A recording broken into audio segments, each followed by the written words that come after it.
Hello and welcome to Lockdown Beers. Half an hour late. Sorry, folks.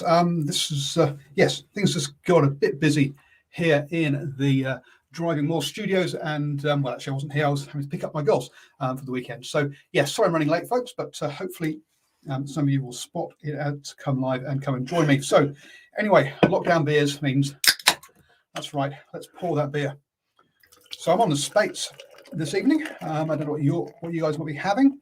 But hopefully, you've turned off your work email and all of that kind of stuff some time ago and are ready to wind down for the weekend. Today, we're going to talk about, well, we've got an All Blacks and United States teams for this weekend. We've also got some Moana Pasifika talk. The Kata stay in New Zealand, and also we need to do some predictions because I haven't done my predictions yet. And boy, oh boy, I'm running a bit late on that as well, but we'll do that all during the show. As you can tell, running a little bit flustered, but hey, it's time to wind down. Take a deep breath. It's the weekend. Some breaking news, folks, that unfortunately that we're going to have obviously due to the unfortunate passing of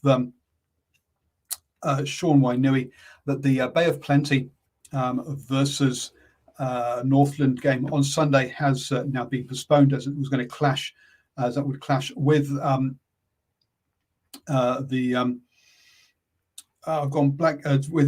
Tangi that's happening for Sean Wainui over in Gisborne. So quite right, fully understand why they have postponed it. So, folks, that does mean also, obviously, I won't be at the game because it's not happening, and there'll be no post-match interviews from me this weekend. I will be watching other games live on the telly, and you can join me at Driving More on Twitter to chat about those during the games. But that particular game I was going to be at, but obviously now I won't be because it has been postponed, as you can imagine why.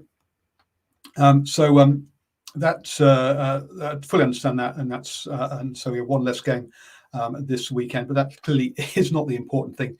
The important thing is thinking about his family in that one. A little small thing also, looks like Martin Nonu is also playing for East Coast again this weekend in the Heartland Championship. Great to see him doing that. Lots of rumours circulating that he might be joining Moana Pasifika. Also heard other rumours that he is heading back to the USA to play Major League Rugby again. He was at San Diego Legion last year, or this year. Which one was it? Anyway, this year. Sorry. So we're not sure what's happening with him. Is he going to MLR? Is he staying here? We'll just have to wait and see. I say rumours circling around that from both directions on that one.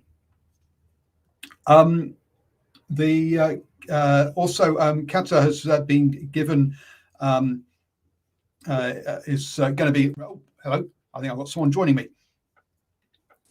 It's Mr. Stephen Harris. How are you doing, sir? Very good, thank you, Paul. Sorry I'm a tad late, but I realise you're actually running a tad or more late yourself. But good to be on. I am running very late myself. The reason, folks, is basically that today was my youngest daughter's birthday. So happy birthday to the little one. It's not so little now, she's 10. Wow, getting big. So that's why I'm running late, because we were having cake and stuff at her mum's after school. And that's why I say I'm running late getting home with her. So yes, at the moment, you see, I'm giving up, folks, building Lego with her now. She's opening a birthday present, building Lego, and I'm giving that up to talk to you guys and to record and talk about rugby. So yeah, hope you realise how meaningful this moment is happening out there in the living room that I'm missing out on. So there we go. To support me, and so I can be a bit more guilt-free from all this, do become a supporter of New Zealand Sport Radio over at patreon.com/NZ Sport Radio, and give some money so I can appease my feelings of guilt of being a bad father and not getting involved in building birthday presents. Because I mean, that's something you would never have done, Stephen. You were there and never present. You're sort of the perfect father. Oh, it's being a dad is a very much a balancing act, isn't it, Paul? And if you can catch those once in the year birthday cakes for their entire life, well, not their entire life, but a good majority of their life, you're doing pretty well. You are. Look, I was very impressed by the cake. I'll just put it up there on screens. People can have a quick look. She's into her dragons. It's a bit blurry, but hopefully you get the idea. So yeah, cracking cake made for her. Anyway, so Solomone Kata has been released from his Brumbies contract, so he can stay in New Zealand for family reasons. A bit of surprise this one, because he only moved over from rugby league to rugby union at the beginning of this year. I think it's his first season. Maybe he's done 2 seasons at the Brumbies. That's a good question, actually. I'll tell you what. 15 appearances in 2 years for the Brumbies. Yeah, so he's there for 2 years. Look, a guy who I think a lot of us thought would be making a push for Wallabies honours, but that's sort of not come along, has it? Yeah, it's an interesting one.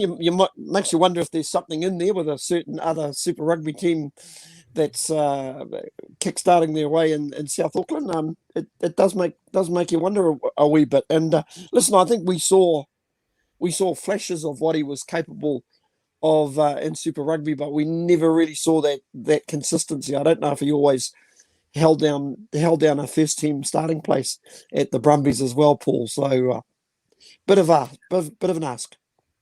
Yeah, I mean, 15 starts over 2 seasons. That's about a season's worth of starts. So starts pretty much every other game. Yeah, a fair number.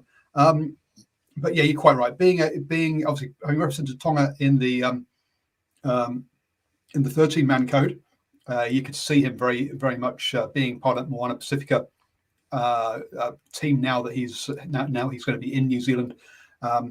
Particularly as he was with Auckland in the NPC, so he's only played 2 games, or only been available for 2 games of that.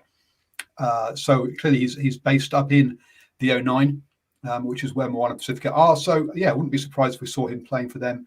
I'm not sure the Blues have got many spaces, particularly in those outside back positions. So, yeah, we'll see how that one pans out. But yes, wouldn't be surprised to see Kata turning out for Moana Pasifika on that one. And on the topic of Moana Pasifika, 3 more players have been announced today. 3 loose forwards in Henry Stowers, who had told me earlier this season when I interviewed him off record that he had signed. So not surprised by that one at all. Alamanda Motuga and Jack Lamb have also signed as well. So 3 Tongans there, I think from memory, get that right, have all signed for Moana Pasifika in that team. Look, getting themselves a nice sort of loose forwards, but they're going to need a tight 5 to play behind, aren't they? Yeah, I suppose that's the real key question, and there might have been a bit of a hint to their next group of signings on Monday that there was 2 Tongans and a Cook Islander is what I'm hearing. So if there is a Cook Islander, it might be the first of the locks that we see. And well, I think we predicted maybe Mike McKee because he's got a Cook Island mum, so that could be the signing on Monday. But you're definitely right, Paul. In recent times, we've actually seen some pretty good signings. Yesterday, we saw Lotu and Finianesi yesterday. Obviously, Lotu, a very, very good loose forward, dynamic loose forward. So they just seem to have those areas covered at the moment. But you did right; those loose forwards are going to be doing a lot of work if they haven't got locks in behind them. Yep, and looking at those, so look, the ones on the little screenshot there, the light coloured green and light coloured red are the ones that have been announced. The ones in bold are the ones we know that are, what's the word I'm looking for, are non-eligible players. So therefore taking up one of the 5 spots available. The dark coloured ones are ones we've heard rumoured recently have been added to that. So Mike McKee, for example, and AC Tuangafasi. And the green ones are the ones that Stephen and I predicted previously would be selected. The red ones are the ones that we thought wouldn't be. So, for example, I should have made Lincoln McClutchy a light red colour. Sorry, my mistake there. But we didn't include Lincoln McClutchy because we weren't sure about his heritage and whether he's eligible. In Ari, we didn't include, for example, because we thought he was tied up with the Crusaders And same with Isi Tuangafasi, we thought he was tied up there as well. But yeah, as you say, Mike McKee probably going to be announced on Monday if they're announcing a Cook Islander, a player who unfortunately has missed out on the NPC due to injury this season. So that's why he's not playing in NPC, and why Steve and I missed him during our review, because we went through all the NPC teams, and hence that's why he got missed out, because he was injured and not listed in one of those teams. Yeah. But yeah, look, it's getting there. It's heading in the right direction, and I say 3 more on Monday takes us to will take us to 17 players. We're at 14 now, I think it is. 3, 6, 7, 8, 9, 10, 11, 12. Yeah, we're at 14 now. So another 3 will take us up to 17, which gets us around about halfway there for the, or just under halfway there for the, I think it's 38 players are looking at having for a Super Rugby squad. So, so folks, look, we've got plenty of more announcements to come on this one. I think is basically the a lot more to come on this one. A bit surprised / disappointed we haven't had an announcement out of Fiji, out of the Fiji and Drua this week. They've been doing them more in waves, and but I think they got up to about 15 or so players as well. So they were only about halfway there as well. So I think it would be nice to see another announcement for the Fiji and Drua to keep that momentum and keep that media noise that we're trying to give them. So another 3 solid signings. As I say, Henry Stowers, we kind of knew about. It was interesting because he was over with Western Force previously, part of him moving back here was that he would be able to come and play back here. So it's when you hear those kind of comments, you realise how long the conversations have been going on behind the scenes around some of this stuff, because clearly he knew towards the end of Super Rugby Trans-Tasman that he had a job over here. So and hence why he didn't renew and stay over in Australia. So a lot going on behind the scenes, a bit like a duck, hasn't it been, Stephen? Lots of activity under the water, serene calm above the water. yeah, clandestine duck. you could say, Paul, popping up every sort of 24 hours to show its wares. Yeah, really interesting for me. What I'm looking at the squad is, boy, you look at those loose forwards. They're really dynamic, aren't they? They picked the dynamic set of loose forwards because those loose forwards are going to get a work rate.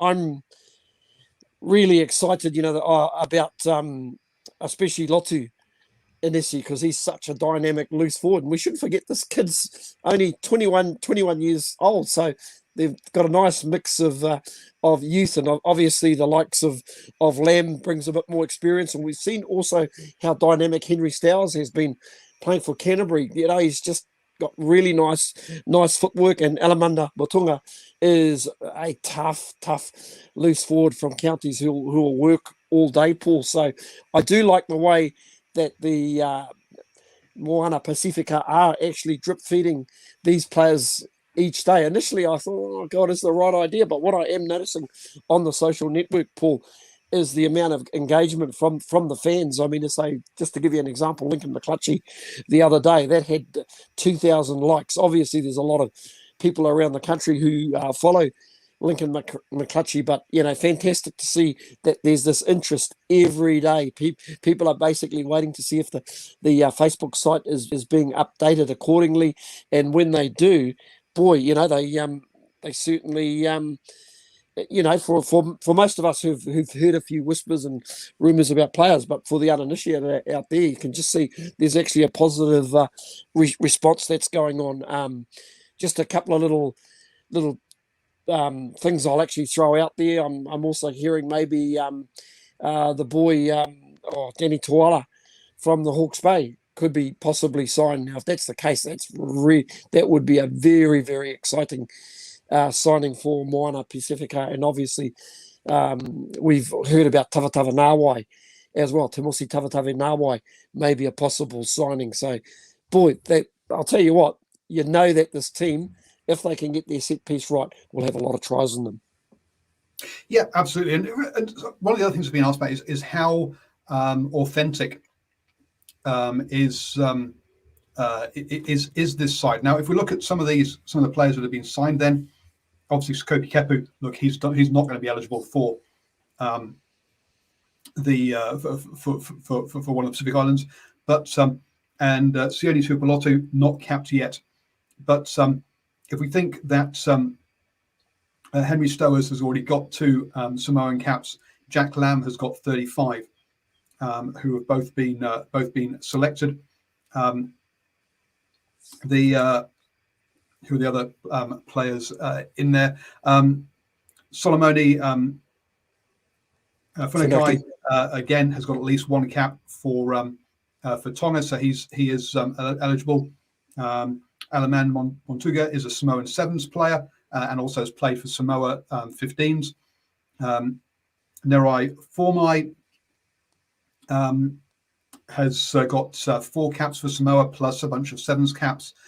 Henry Tifu again 9 caps for Samoa. Fine Inisi has got 3 caps for Tonga.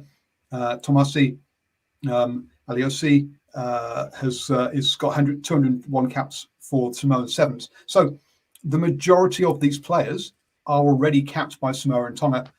This is not a side that is a shadow residency for the All Blacks team. There's so far out of all the players that they've signed, I think only one of them isn't already capped, or 2, sorry, Inari and Sione Tuipulotu. I think probably the only, maybe actually Lotu and Inisi. So there's about 3 of them there who haven't been capped, but they're already based in New Zealand. So it's not like this is being used to keep them here. So I think, no, this is a very authentic team that will be providing players for Tonga and Samoa. It is not an All Blacks capture machine that some people have suggested it might be.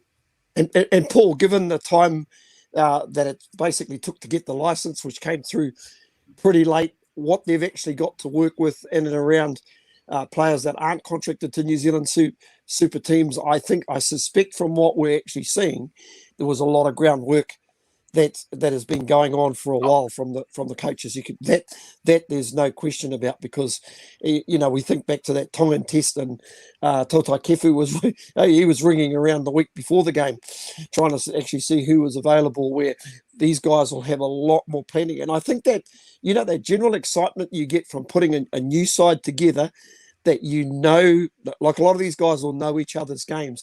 I think there's that general excitement where you probably look at somebody like the Sunwolves.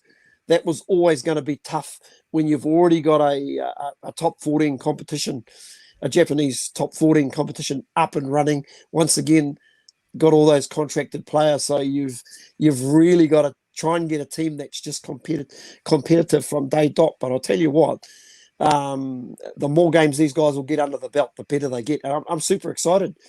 Obviously, the last lot of sightings will probably take another 3 weeks, or at the way we're tracking, Paul. But hey, there's something to talk about on the 5 o'clock beers every day, Paul. Yep, no, absolutely. It's great for that. I do definitely agree.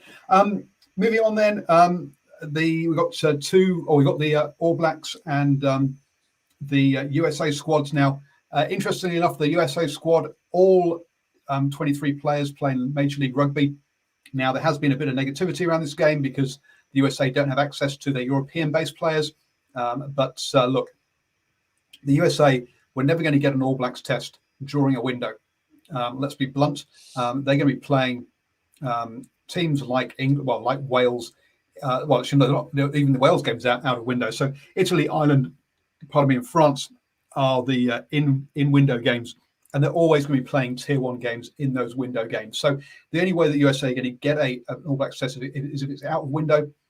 And yes, they haven't got all their players, but look, at least with Major League Rugby now, they have a 100% professional squad, which they only sort of achieved, like I think 2, maybe 3 years ago. It was the first time they had a 100% professional squad. So all these guys are full-time professionals. So from a strength and conditioning point of view, they'll last the game. Now, sure, the All Blacks will have a much stronger bench to come on for the last 20 minutes and will have higher fitness. So, but they do that against other tier 1 teams. But yeah, look, I don't agree with this negativity around this game. It's great, it's happening, and look, it gives USA an opportunity. Oh, Paul, listen, for some of these guys, this might be the biggest game that they ever play. And if you're gonna play against a team, you'll play against one of the top two or three teams in the world. And we all know that players out there, it's always a dream to play against the All Blacks.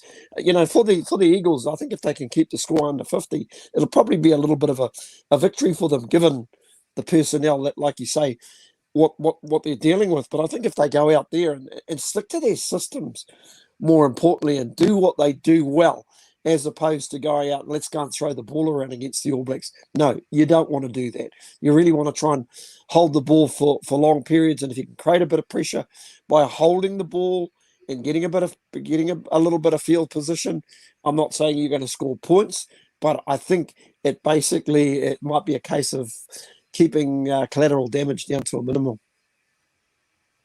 Yeah, I guess so to say. That's we had a chat about who we thought would get signed on Tuesday night on the Driving More show, and we were pretty close to what was named in the end. I'm just going to try and find it. I've lost my list of players. So I'd say we're pretty close to what they the final naming. But the All Blacks to face the USA are, come on screen, catch up. There we go. We've got Ethan de Groot in the number 1 jersey, with Asafa Amua in the number 2, and Angus Ta'avo finishes out that front row. Their replacements are Dane Coles, George Bower, and Tyrrell Lomax for those forward for the front row. Tupou Va'ai and Sam Whitelock. They've written him down as Samuel Whitelock. I've only said Samuel Whitelock on that one. That would be strange. Who captains the side? He's been named as captain for the full tour, with Josh Lord looking to debut off the bench. A back trio, or list trio, of Luke Jacobson, Dalton Papali'i, and Hoskins Tutu. 3 players who have got a lot to live up to and to really kind of stake the claim. Sam Cane, obviously coming back from injury, will be coming off the bench. So again, another player who needs to make a statement. Finley Christie and Richie Moana are the 9 and 10, with TJ Perinara and Bowden Barrett, their replacements there. So look, Finley Christie, 4th, 5th choice there. And look, he gets some game time, which is nice to see, but that's pretty much about it. Richie Moana, again, getting some more game time after having time off for his as his partner gave birth to a young child. In the centres, we've got Quinta Paya and Braden Ennor. Braden Ennor, again, really, I think only had 1 cap now, maybe his second, but he is obviously, again, a player who's been held back a bit by injury. Quinta Paya has shot up through the centre rankings, and obviously benefiting from Jack Goodhue being out, but have a real opportunity here to make a further case for being that number 12 jersey, which really a lot of people think that Havili might have grasped it, but it's still perhaps one of the most up in the air jerseys in the squad, with Anton Leonard-Brown to replace those guys. A back 3 then of George Bridge, who, let's be honest, needs to do some work. Needs to do a lot of work after that poor game against the Springboks. Will Jordan, who rumours have it got subbed and dropped because he wasn't following the game plan. So again, 2 players that really have got a lot of work to do around their standing with the coaches. And then DMAC at 15, giving Geordie Barrett a rest there. But obviously, again, another player who is fighting for a jersey in that one. So yes, an experimental side with perhaps 2 first-choice players in Sam Whitelock and Richie Moana in that starting 15. But you've got to say a really exciting one. And a couple of those players have been first choice, but perhaps have just slipped back a bit and will be fighting to get to keep hold of their jerseys. Yeah, Paul, I'm still chuckling from the Samuel Whitelock. Well, he was born Samuel Lawrence Whitelock, a little bit like Richard William Carter. Who's that, you ask? Yeah, that's Dan Carter, by the way, for anybody out there. So I suppose these guys we get used to their short names that they're announced with all the time. So yeah, just with the side. I like the fact that Ethan de Groot comes in. Listen, I think he deserves it. I think he's been around the squad and he's seen very little game time. So yeah, really rapt to actually see him get a start, as well as Tupu Vai as well. I think we kind of predicted this loose forward mix simply because we all knew that making his comeback was a Sam Cane, the two Sams. I wonder if he's called Samuel as well, Paul. So not according to the All Blacks team list, he isn't. No. Well, we were going to see his comeback as well, and probably the rest of it a little bit predictable. I think we originally thought that maybe TJ Perenara will get that start, but that was only on the proviso that there was no other player that was going to, none of the natural skippers were going to take control of the side. Hence, Samuel Whitelock comes back into the team, Paul. So yeah, good. I quite like it.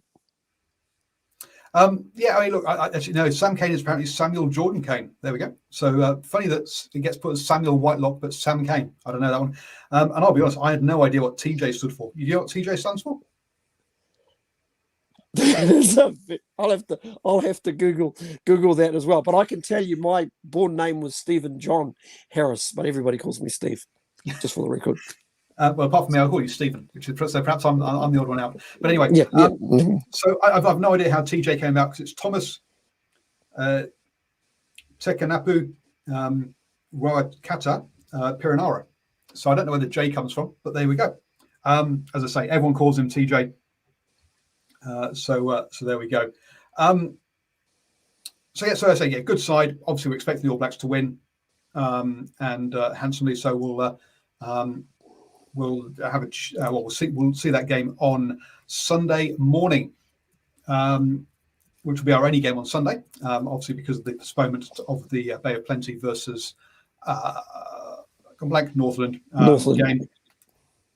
But other All Blacks kind of news is a couple of players have re-signed with Carl Tuanakafi and Alex Hodgman, who have both re-signed with the Blues. So a couple of good props there with that one. So I think the Blues will be happy with that. So I don't think there's any controversy over those ones. I think all Blues fans will be happy with those two re-signings there on that one.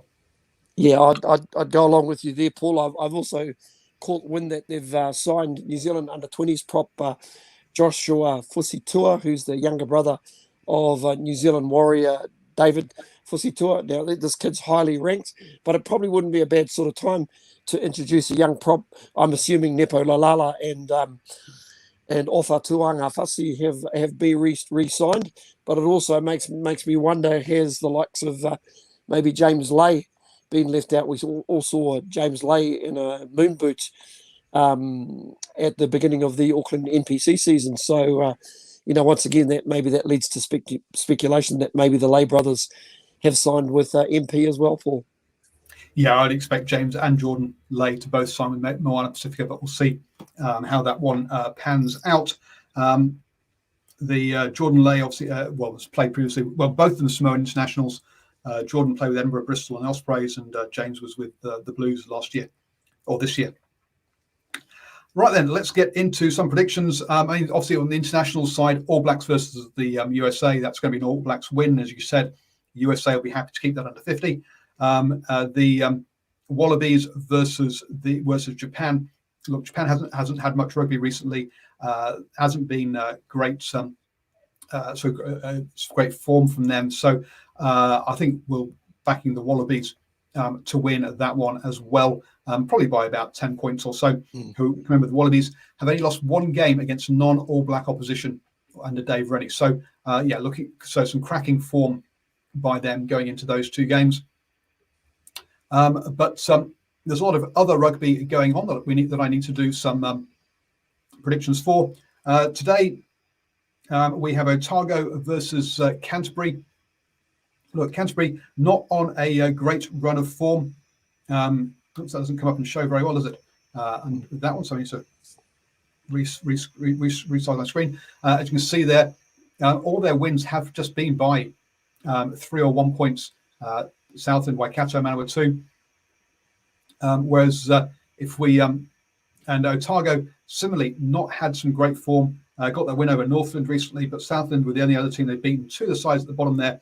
I'm going to go Canterbury, but only by 3 points over Otago this evening. I think it'll be a close game. If you're watching, if you're into the old TAB, if Otago get up early, then a couple of dollars on Canterbury when they get over $2 might be worth a little punt. Cracking game set up for the first game on Saturday. Taranaki versus Manawa 2. Taranaki clearly the form team, having beaten everybody, including the 4 crossover games with the Premiership teams. Manawa 2 also tracking very well, even if they did come up short last weekend against Wellington by 20. I've not seen the team list for Manawa 2, but is Aaron Smith back for them this weekend? No, I was about to mention once again, no Aaron Smith for the third week of the road. Not 100% sure what's happening there, whether there's any sort of injury or any other aspect why he's out of the side at the moment. But I think their job just got even tougher, even though young Luke Henry has jumped in and done a really good job in that halfback jersey, and of course Brett Cameron playing well. But gee, I'll tell you what, there's one thing Taranaki don't like doing, even though they've had a great season, is losing to their next door neighbours. There'll be a little bit of emotion surrounding this game. Obviously, Sean Wainui played about 34 games for Taranaki as well. And just looking at Taranaki on paper, boy, tell you what, they are all. They still look pretty strong on paper to me. I think they'll take this one out comfortably. Yeah, I'll go with Taranaki there on that one as well. Even with all the emotion around it and losing Josh Lord as well, I think I still see them getting up there. Again, if the Turbos get up early, have a quick look on the Taranaki in that one, because I think they'll come back and win it, even if the Turbos do get an early score. Then the last game on Saturday sees the Hawke's Bay in the Ranfurly Shield game against Waikato. Look, Hawke's Bay, apart from that early loss, the loss in that opening round against Taranaki, have been perfect. Sure, there's no Ash Dixon, but there was no Ash Dixon last weekend either, and they still won. The Waikato have been a bit up and down and a bit down recently. So again, I can't see Hawke's Bay losing the. Perhaps I should put that one out to 10. Losing the Ranfurly Shield there. So yeah, Canterbury, Taranaki, Hawke's Bay for me. Obviously, there's no point us putting in a prediction for the Bay of Plenty versus Northland there, because obviously that game has been postponed. Any other? Sorry, if you disagree, Stephen, I've asked your predictions of Canterbury, Otago, and Hawke's Bay versus Waikato. Your thoughts? Oh, listen, I think I'll go along with the Canterbury Taranaki.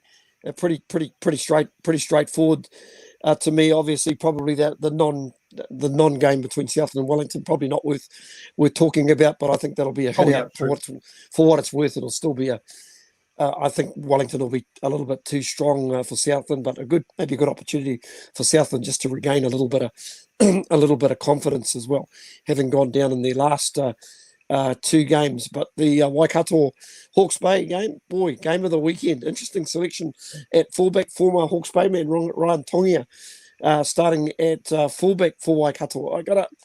I'll tell you what, I'm picking Hawke's Bay, but man, it would not surprise me if this went the other way. But you know what? I think Hawke's Bay, they want to lock this one on the cabinet. And if you look through their side, it looks really good on paper.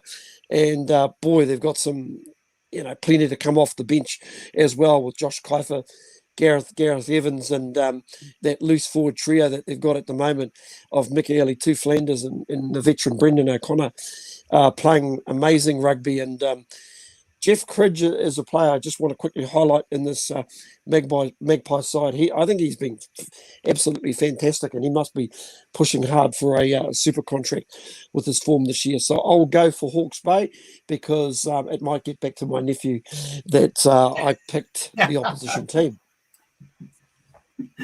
Well, yep. So there we go on that one. Over to the URC. Looking at that one, Glasgow against Leinster. Look, folks, you always pick Leinster. They've won all their games so far. The smallest margin, just by 1 point away to the Dragons, but they won their last 2 games by over 30. I can see that being a comfortable Leinster win away.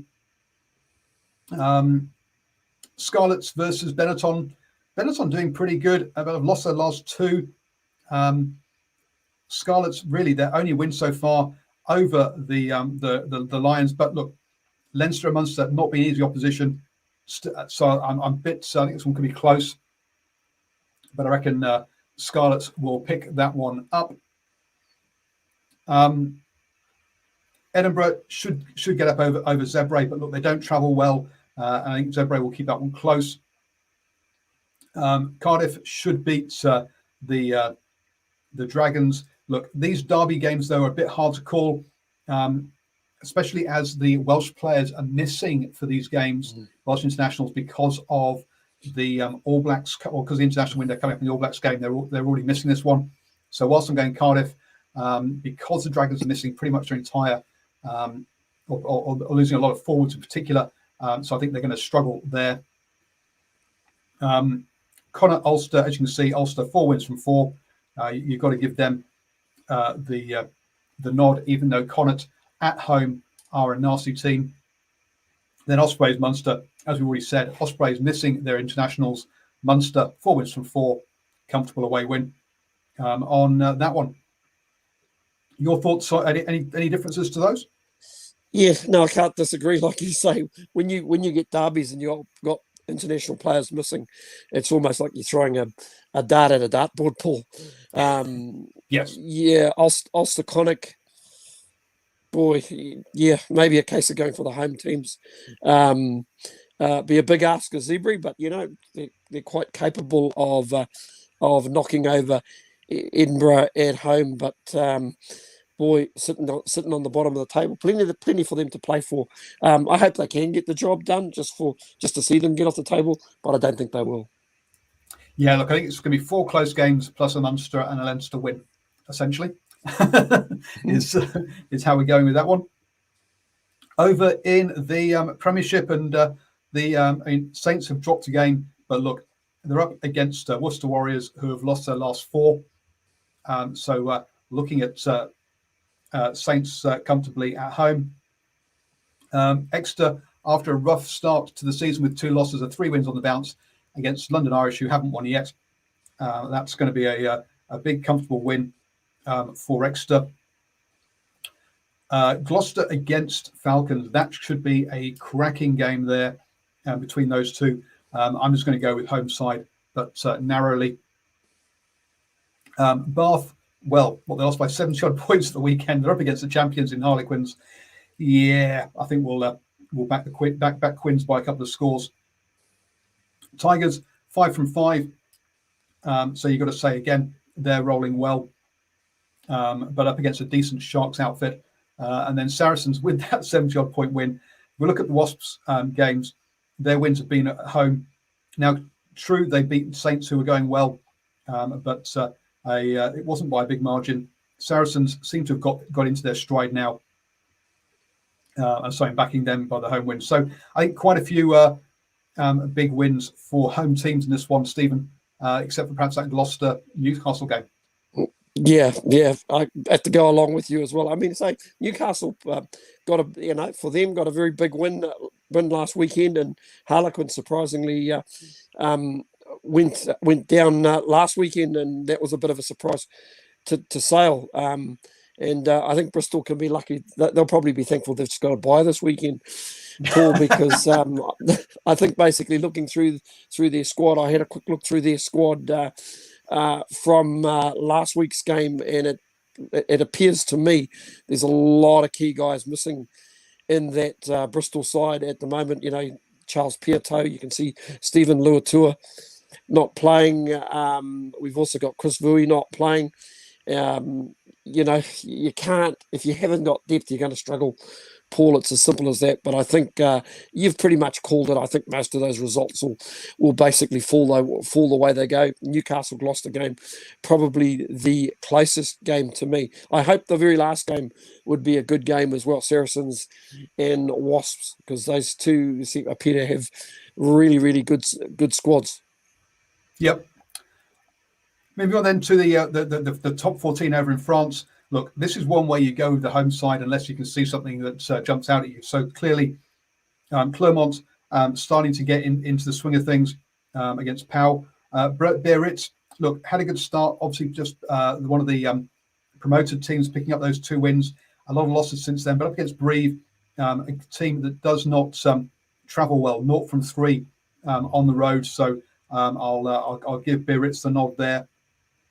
Bordeaux, we're looking at a comfortable one against Perpignan. Stade Francais have actually put together a couple of wins now. Really, again, started off poorly, but being at home will give them the nod. Racing against Montpellier, that's a comfortable one there. And Toulouse have only picked up 1 loss, their first loss last weekend. But again, they're at home, so we've got to go big with them, I'm afraid. Finally, La Rochelle against Toulon. Now, Toulon, another one of those sides, 0 wins from 3 games away. So again, you're backing the home team on that one, even if they haven't been at their best form this season.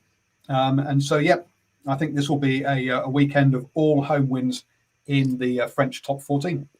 Yeah, he says after last weekend when 5 of the away teams actually out of the 7 games actually won incredibly last weekend, but some of those I had a shocker last weekend in this one. Yeah, you did. So, gee, I'm not so sure anymore, Paul. But yeah, Clermont, Pau, I think they will be too strong at home. Biarritz and Brive, oh man, that could go anywhere. Bordeaux, I'll go for Stade Francais. Racing and Montpellier probably be the game of the round, I reckon, Paul. But I'll go for the home side. I think the home sides will all get the job done this weekend. Yeah, as you say, that Biarritz Brive one could go either way. Again, Biarritz not a very strong side, but so it come down to, do Brive think they've got a chance away from home, in which case they might send their better team. But quite often, look, the French top 14 just goes on for so long that they can't roll out their best side every weekend. And the way they get around that is by resting players for away games, essentially, and that's that's why you'll see a lot of people predicting home wins in that league. So there we go. Hopefully you're all into your relaxed weekend mood now. My shoulders have definitely dropped and down a bit from the frenzied start I had to this show. So thank you so much for joining me, Stephen, to talk rugby. Tomorrow, clearly, there will be a rugby game on at 5 p.m, so there won't be a Lockdown Beers chat tomorrow, but we'll be back on Sunday, so obviously giving Saturday a skip. I might do a quick audio one, so if you want to have a quick roundup of the rugby news tomorrow, then find New Zealand Sport Radio podcast on your favourite podcatcher, and I'll put out a quick one just to round up the essential news at some point late tomorrow afternoon. But before we go, Stephen, what have you got there for me? Yeah, just a little bit. Oh, brilliant. Don't worry, Stephen will be back in a second, but clearly his phone has just decided to drop off and lose connectivity. And you've got to say that was perfect timing from him. But as I say, he'll be back and he'll try again. Here we go. Take 2, as they say. A little bit of breaking news. Now, if you were thinking of racing off the TAB and putting a bet on Japan, they were paying $5.75, but not good news if you were going to support the Japanese. Michael Leach has withdrawn from the side with an injury.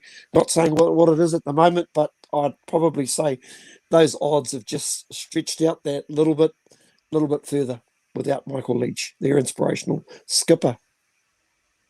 Well, ex-skipper, I think. Ex-skipper, big now. yes. But yes, definitely an inspirational player and part of that team.